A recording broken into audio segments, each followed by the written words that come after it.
rabbiin daddafee walitti si qabee asii si galchuu akka abbaa manaa kan keetiin si gahu akka immoo diyyuu ana ahalii kan kee biraan si gahu ijoollee qabdaasa inni إيه مال بر أم خالدي أم زكريا دا جودن مقالي maashaallah مجنن وما malee ijoollee arsiiti ijoollee roobee diidaati bakki itti dhalattillee achuma bakki itti guddattillee achuma bakki isin jiraachuu feetullee Oromiyaa keessa yoo Rabbi fedhe inshaallah bakka hundaa osoo taa'een hin fedha garuu fedha rabbiitiin adaamadha inshaallah. واو ما شاء الله تبارك الله جرى في فيني كان اللي ربين وسياسي يسبون تندها Dandeessa biratti lafudha amin inshaallah wayyaa kisi wajji inshaallah. namantii fasiisabummaan waraananii silaa wal taraa irri namadaa keessi namadaa. Ya dhagaan hundaafuu kadhadhaa aga humna kiyyaatittiin jedha. Rabbiin hunda kennayyuu nama achi dhaabbatu nu haa taasisu yaada muraada kenna nu haa guutu jecha yalla gaafii kan keetitti fufi dhiifama dheeresse.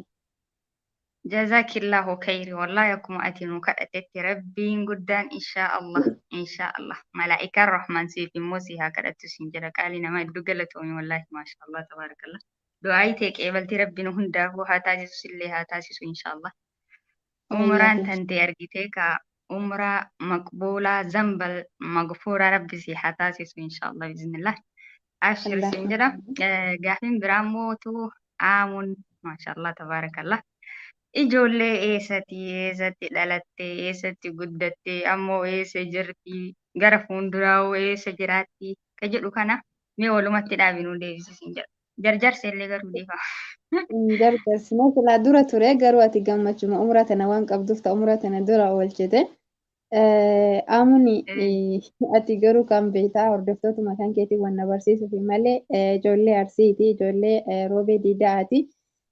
Bakki itti dhalattillee achuma bakki itti guddattillee achuma bakki isin jiraachuu feetullee Oromiyaa keessa yoo Rabbi fedhe inshaallah bakka hundaa osoo taa'een hin fedha garuu fedha rabbiitiin adaamadha inshaallah. waaw maasha Allah tabaarakallah gara finfinnee kanallee rabbiin siyaasii sabboon danda'a.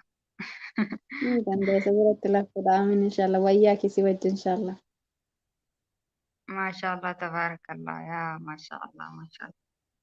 Hedduu tokko nama gammachiisa wallaahi rabbi akiraa fi addunyaallee si haa gammachiisu hordoftoota kiyya kunoo aamuun ijoollee arsiiti isinumaa wal barsiisuuf malee ani aamuu of caala beeka yoo isiniin jedhe dhugaan seetanii kanaaf osoo ta'isii himinaan jettanii ta'isii hima jechuudha xiyya caala kanaaf nama akkaan argitanii kaa maashaallah durallee karaa diinii irratti wal bareetiniin sana xiqqaa kana osoo hin ta'in sana hedduu lakkoofsise.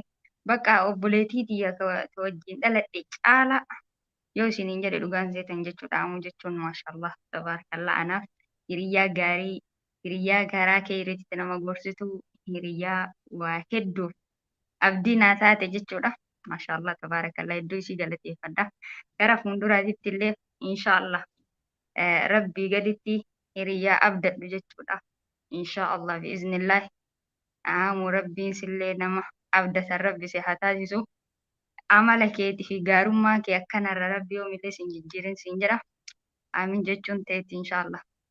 Aamin aamin wayyaa kee inshaallah waa kana hunda qabanatti hin fakkaanne beektee dubbachuu fi saarfadheetu waan hin jallisee si dhageeffataa jira. Naraafuu ati ulfaadhu. Wallaahi alhamdulillah rabbiin keerii irratti waan nu barsiise keerii nu haa hojjechiisu waan keerii nama dubbatu waan karaa keerii irra nama deemu. Nama yoo tokko dogongore wal gorsu nu haa taasisu siin jedha gaaffii biraa yoo qabaate itti fufi kan wal faarsumaan yuddachii balleessine. Maashaallah tabarakallah maashaallah maashaallah. Mee inshaallah zikrii wayii haa taatu suuraa qura'aanaa wayii haa taatu tasammuu keessaa qabdu mee waan affeeri akkasitti mee gara gaaffii kennaa dachaana inshaallah jidduun. Inshaallah. Ya Allah. Waa irraa yoo laala ta'a? Waa irraa laaluun taati? Aadi aadi aadi. Okay. Akka kanaan rakkoo. Mee sagalee tee bareedduu tanaan maashaallah quraana nu qarayayyee. garuu osoo quraana na qaraasisuu baattee natti tola. Maaliifuu Quraana jennaan qara'uun bar Allahu Akbar. quraana qara'uun gaariidha garuu ofitti amanamummaa waan hin qabnee fi garuu ergati jettee rakkoo hin qabu. Maalli suuraa maaliif qara? Moo suuraa ofii fedhe qara? Suuraa ofii jaalatu ka das jedhu jechuudha. Okay.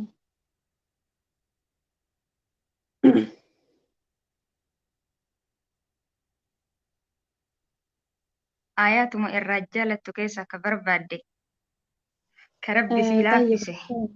garuu sagaleen kiyya silaafuu wallahi baay'ee takka korrisaadha. Dhiifama jecha ayatuma sarara takkas qara'u jechuudha. سورة بس الكهف قرار متكل ما شاء الله.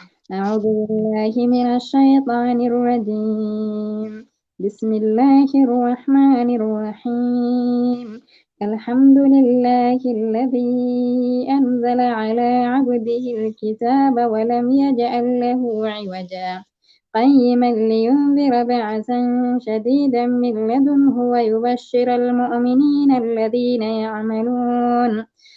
الذين يعملون الصالحات أن لهم أجرا حسنا ماكثين فيه أبدا وينذر الذين قالوا اتخذ الله ولدا ما لهم به من علم ولا لآبائهم كبرت كلمة تخرج من أفواههم إن يقولون إلا كذبا فلعلك باخع نفسك على آثارهم إن لم يؤمنوا بهذا الحديث أسفا صدق الله العظيم.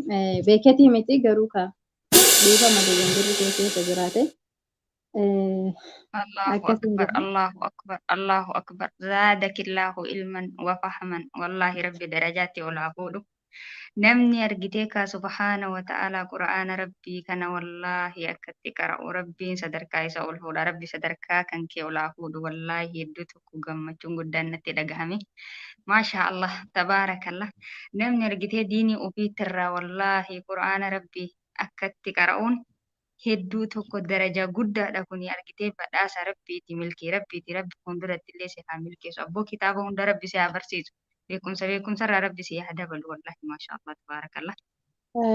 Amin inshaallah galatoomii hayaati wayyaa kee dhiyookaati nama nadaran beekuu danda'u.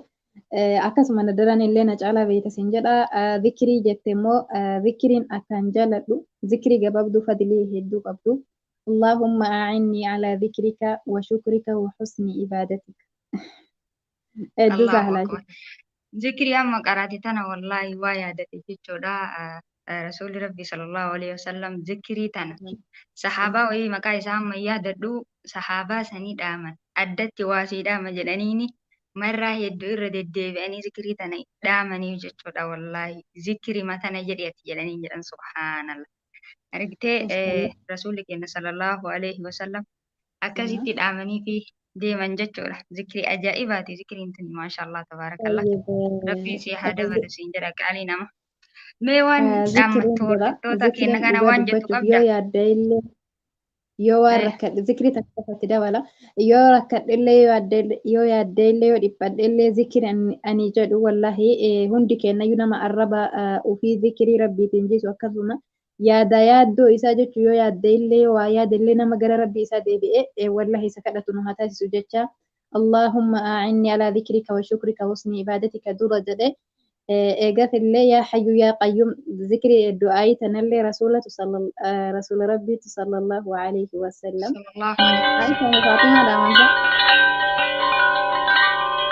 Wallahi yaa jedhu يا حي يا zikrii قيوم برحمتك استغيث أصلح لي شأني كله فلا تكلني إلى نفسي طرفة عيني ذكري جتتنا Allahu akbar.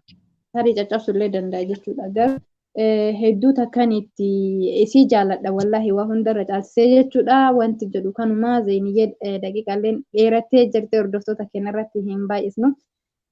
Ani gama kiyyaan zeenii jalqabatti waan mana keetitti na affeerteef yookaan mana kiyya lammaffaa irratti na affeerteef hedduu takka galatoomi siin jedha. Hordoftoota keenyaa wanti irra jirru yoo isinitti tole yoo isin gammachiisee like, share, subscribe godhuudhaan nu jajjabeessa. Zeenii taasisatan jabeessa. Wallahi nama jabeeffamuu qabu jabeessa. koomentii babbareeda yaada keessan yoo waan gaarii irra jiran nu jajjabeessuudhaan yoo immoo tuyyuu waan hamaa irra jiran nu gorfachuudhaan nu cinaa dhaabbadhan isiniin jedha yalla zeeni. Okay, mashallah tabarakallah. Rabbi sirraa haa jaalatu galatoomee illee siin jedha. Inshallah akkasuma hordoftoota teennaa kabajamtootaaf jaalatamtoota inshallah hundi keessanuu barakallahu fiikum nu daawwachuu keessaniif nu dhageeffachuu keessaniif galatoomaa isiniin jedha inshallah. Isin irratti dheeressinee jirra asumaan salaamu alaikum wa rahmatullahi wa barakatuh siin jenna inshallah. Subscribe godhaa, like commenti barreessaa inshallah. Assalamu alaikum wa rahmatullahi wa barakatuh. Tika rabbi keessan nu tura. Namanti fasiisa bummaan waraananii silaa wal taraa irri namadaa keessi namadaa.